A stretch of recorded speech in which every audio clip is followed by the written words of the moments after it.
Pada masa-masa pertama kehidupan manusia di muka bumi, ada seorang raja yang menguasai seluruh belahan bumi dari ujung timur hingga ke ujung barat.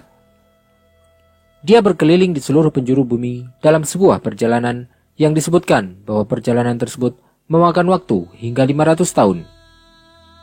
Dia berkeliling untuk menyeru kepada ajaran Islam, menyebarkan perdamaian dan menghilangkan kezaliman, sampai dia pun tiba di ujung timur dan barat bumi.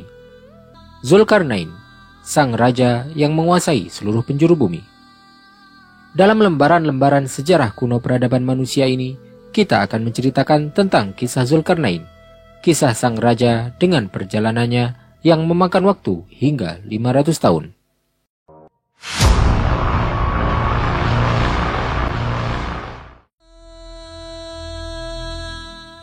Zulkarnain, namanya disebutkan dalam Al-Quran sebagai seorang manusia yang saleh, yang menjelajahi seluruh wilayah di bumi.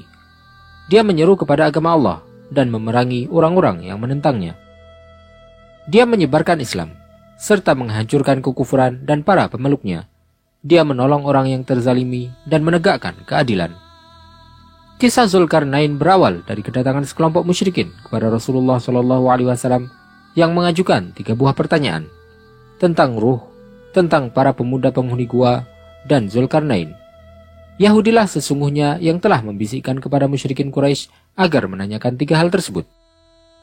Allah SWT kemudian menurunkan firman-Nya yang berisi tentang kisah Zulkarnain dalam surat Al-Kahfi.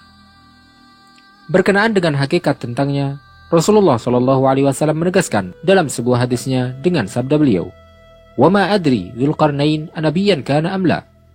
Aku tidak tahu apakah Zulkarnain seorang nabi atau bukan. Ibnu Abbas radhiyallahu anhu sendiri ketika ditanya tentang Zulkarnain, beliau menjawab, dia berasal dari Himyar. Namanya adalah Sa'ab bin Fimarasid, yang telah diberikan kekuasaan oleh Allah SWT di atas bumi dan diberikan segala fasilitas untuknya. Sebagaimana pula ketika Ka'ab al-Ahbar ditanya tentang Zulkarnain, dia pun menjawab, pendapat yang benar dari para pendahulu kami bahwa dia berasal dari Himyar. Namanya adalah Sa'ab bin Fimarasid. Dari keterangan-keterangan tersebut, maka dapat kita lihat dengan jelas bahwa Zulkarnain adalah seorang muslim yang bertauhid, yang berasal dari bangsa Arab. Maka, Zulkarnain yang termaktub dalam surat Al-Kahfi bukanlah Iskandar Zulkarnain atau Alexander the Great, penguasa asal Makedonia. Zulkarnain juga bukan merupakan pendahulu bangsa Persia atau memeluk agama mereka. Zulkarnain dalam surat Al-Kahfi adalah seorang muslim. Adapun Alexander the Great adalah seorang musyrik.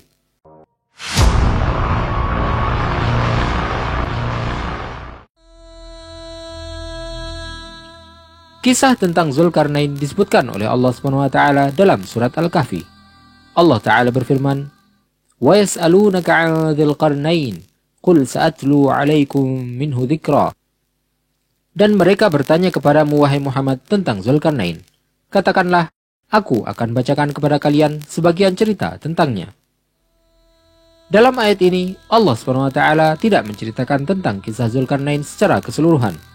Tetapi dia hanya menceritakan hal-hal terpenting yang memiliki banyak pelajaran dan ibrah di dalamnya. Oleh karena itu, kita juga tidak akan menceritakan tentang rincian-rincian kisah yang tidak berdasar pada sumber yang sahih. Tetapi kita hanya akan membahas hal-hal yang telah disebutkan dalam Al-Quran dan juga sunnah Rasulullah SAW. Zulkarnain adalah raja yang telah diberikan kekuasaan dan hikmah oleh Allah.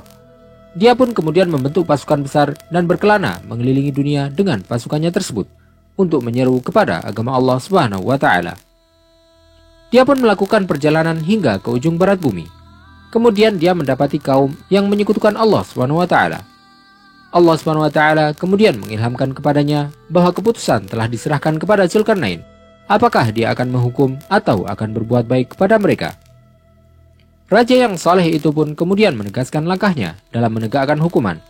Dia pun mengumumkan bahwa dia akan menghukum orang-orang yang berbuat zalim dengan hukuman yang berat di dunia. Adapun hukuman di akhirat hanya Allah yang berhak untuk mengambilnya. Sedangkan orang yang beriman maka dia akan memuliakannya dan memperlakukannya dengan baik. Keputusannya tersebut dimaksudkan untuk merebut kembali hak orang yang terzalimi dan menegakkan kebenaran. Zulkarnain pun kemudian memperbaiki kondisi kaum tersebut. dan mengangkat orang yang akan mengurusi mereka.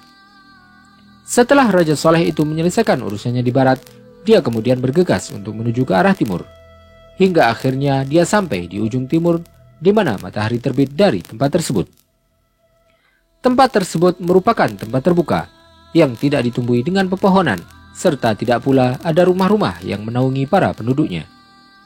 Zulkarnain juga menegakkan hukumnya di belahan bumi timur tersebut, sebagaimana yang dia lakukan di belahan bumi barat. Kemudian setelah itu, dia melanjutkan perjalanannya, hingga menemui suatu kaum yang tinggal di antara dua gunung, yang di antara keduanya terdapat sebuah celah. Mereka berbicara dengan bahasa yang sulit untuk dipahami. Mereka adalah kaum yang mengasingkan diri, dan telah mengalami berbagai serangan yang dilakukan oleh Ya'juj dan Ma'juj. Ketika mereka melihat bahwa Zulkarnain adalah seorang raja yang adil, mereka pun mendatanginya. Kemudian mereka meminta bantuan agar diberikan perlindungan dari kekejaman Ya'juj dan Ma'juj. Ya'juj dan Ma'juj merupakan kaum yang menyebarkan kerusakan di atas muka bumi. Kaum yang tinggal di daerah tersebut tidak memiliki kekuatan untuk menghadapi Ya'juj dan Ma'juj. Mereka kemudian meminta kepada Zulkarnain untuk membuatkan sebuah pembatas untuk menutup celah tersebut. Sebagai gantinya, mereka akan memberikan harta yang mereka miliki. Zulkarnain pun setuju untuk membangunkan sebuah tembok penghalang bagi mereka, tetapi dia tidak tertarik untuk mengambil harta mereka. Dia tidak mau mengambil upah apapun dari pembangunan tembok tersebut. Dia hanya meminta bantuan dari kaum itu dalam pembangunannya. Zulkarnain menggunakan teknik arsitektur yang sangat istimewa. Dia pertama-tama mengumpulkan potongan-potongan besi, kemudian meletakkannya di celah itu, hingga tumpukan besi itu setara dengan tingginya dua gunung. Dia kemudian menyalakan api pada tumpukan besi itu, dan menuangkan cairan tembaga panas ke atasnya. Besi-besi itu pun kemudian menyatu, dan menjadi sangat kuat. Celah di antara dua gunung itu pun akhirnya tertutup, dan tertutup pula jalan untuk Ya'juj dan Ma'juj keluar darinya. Ya'juj dan Ma'juj tidak bisa untuk melubangi tembok itu, dan orang-orang lemah yang tinggal di sekitarnya pun selamat dari keburukan Ya'juj dan Ma'juj. Setelah Zulkarnain menyelesaikan pembangunan tembok itu, dia memandangi tembok tersebut dan memuji Allah SWT atas limpahan nikmatnya. Dia mengakui bahwasanya hanya karena Allah SWT lah dia dapat melakukan pembangunan tembok itu. Zulkarnain sama sekali tidak sombong maupun bangga. Dia tetaplah menjadi seorang hamba yang banyak bersyukur.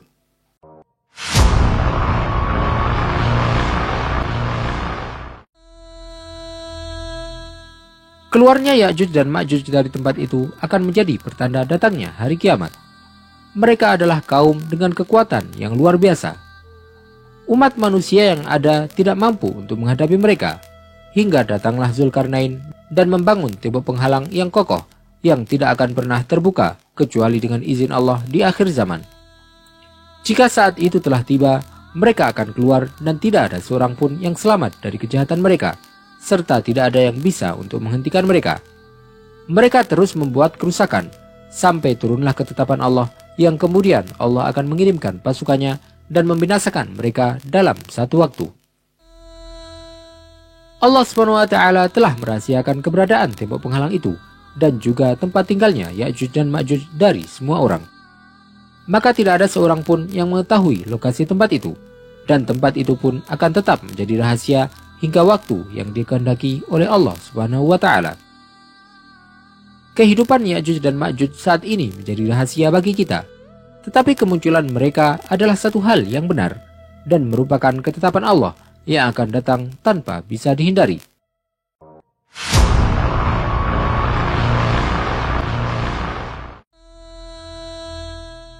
Sebagaimana yang disebutkan sebelumnya, tidak ada yang mengetahui tentang lokasi tembok penghalang tersebut kecuali Allah. Banyak pendapat yang kemudian bermunculan berkenaan dengan spekulasi tempat dinding Zulkarnain tersebut. Tetapi pada akhirnya kita tidak bisa memastikan semua hal tersebut. Sebagian besar ahli tafsir seperti Al-Qurtubi dan Tabari menyebutkan dari Ibnu Abbas radhiyallahu anhuma bahwasanya beliau berkata, dinding Zulkarnain berada di negeri Turki, terletak di samping Armenia dan Azerbaijan.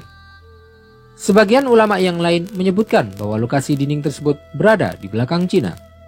Sebagian yang lain berpendapat bahwa dinding itu berada di Georgia, di pegunungan Kaukasus dekat Azerbaijan dan Armenia. Imam Al-Alusi sendiri berpendapat bahwa kemungkinan lokasi dinding tersebut telah dipenuhi dengan air, sehingga saat ini kita tidak mungkin untuk mencapai dinding itu karena telah terhalang oleh air. Tetapi yang terpenting adalah bahwasanya dinding Ya'juj dan Ma'juj itu ada hingga saat ini, dan akan tetap ada sampai datang waktu yang telah ditentukan oleh Allah, yang kemudian tembok tersebut akan roboh dan keluarlah Ya'juj dan Ma'juj darinya, yang akan terjadi setelah keluarnya Dajjal dan turunnya Nabi Isa alaihi salam.